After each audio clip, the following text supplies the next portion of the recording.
जैसे जैसे विदेश के लोग भारत में व्यापार करने के लिए आए, उन्होंने देखा कि यहाँ के लोग बहुत ही संपन्न हैं और यहाँ किसी प्रकार की कोई रोक टोक नहीं। उन्होंने सबसे पहले हमारे राजाओं के साथ दोस्ती करी। जिन राजाओं के साथ उन्होंने दोस्ती की थी, उन्होंने उन राजाओं को मार डाला। उनका भी राजपाट उन्होंने छीन लिया। फिर धीरे धीरे उन्होंने लोगों का शोषण करना शुरू कर दिया।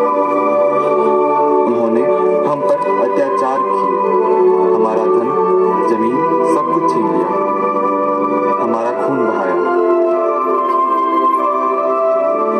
भारतीयों के मन में इन अंग्रेजों के विरुद्ध बहुत गुस्सा था। फिर भी लोग अंग्रेजों के अत्याचार को सहन कर रहे थे।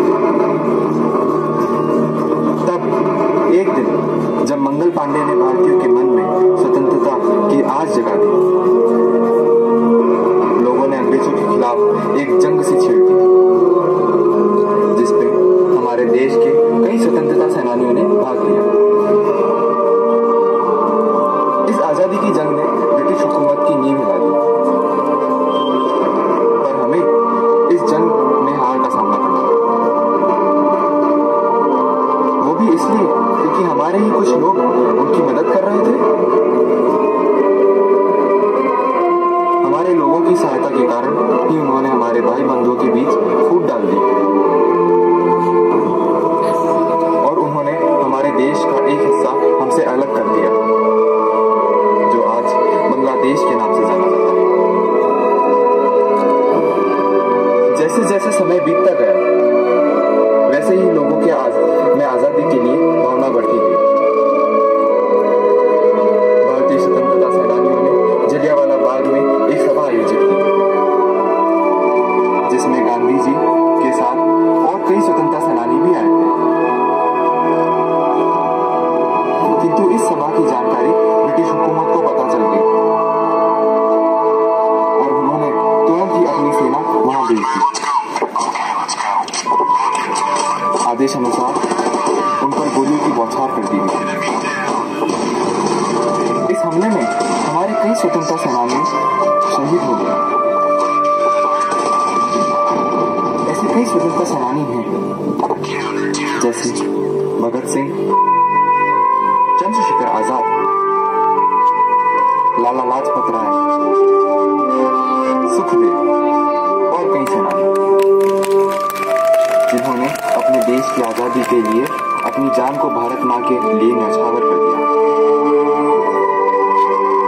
गांधी जी, जिन्होंने हमें अहिंसा के मार्ग पर चलना सिखाया, उन्होंने ही दांडी मार्च के द्वारा सबसे पहले नमक कानून को तोड़ा और लोगों से कहा कि विदेशी सामानों का बहिष्कार करें। तब लोगों ने विदेशी सामानों की होली जलाई। आखिरकार वो समय भी आया जब गांधी जी ने अंग्रेजों के खिलाफ भारत छोड़ो आंदोलन की शुरुआत कर दी। लोगों ने इस आंदोलन में बढ़ चढ़कर भाग लिया।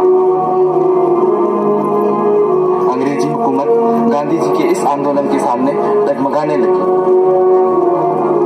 और उन्होंने फैसला किया कि वे भारत को आजाद करेंगे।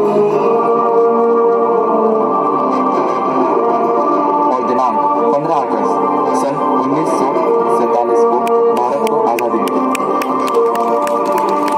इसलिए बच्चों, हम आजादी के दिन को बड़ी खुशहाली और उत्सव की तरह मनाते हैं।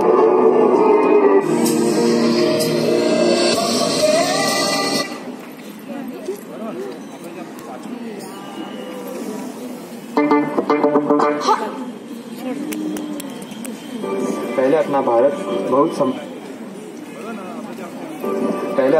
उत्सव की तरह मनाते हैं।